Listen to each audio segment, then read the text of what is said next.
Number one, develop a solid business plan. So before we started anything, I helped him to create a clear and detailed business plan that outlines his goals, his target market, his menu offerings, his pricing, and his marketing strategies. The reason why he failed was not really about the pandemic or his partners leaving him. It was because his business hit the jackpot when he started. Huh, Mami N? How can one hit the jackpot and then fail? Yes, this is his story.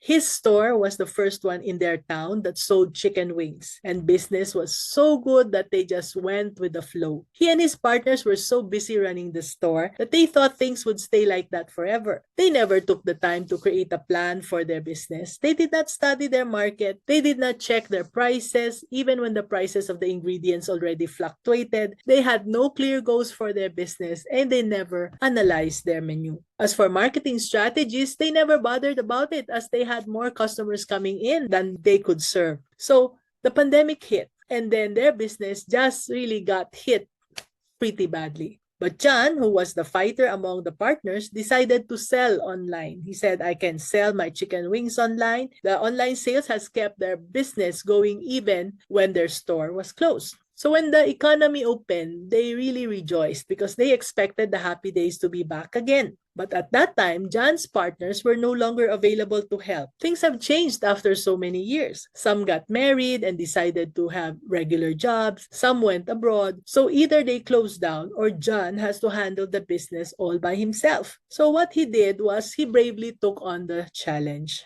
until he observed that two competitors who were also selling chicken wings appeared from nowhere. And they were selling the chicken wings at a lower price than he was. So, unwilling to sell at a loss, he found his sales going down even more as he stuck to his original price. A solid business plan was exactly what he needed, and I told him that this will serve as a roadmap for his business and as a guide for all of his decision-making activities. Target market, unique selling proposition, market strategy, financials, processes, all of these have to be considered and to be documented on his business plan. So gladly, John obeyed and rolled up his sleeves to go to work.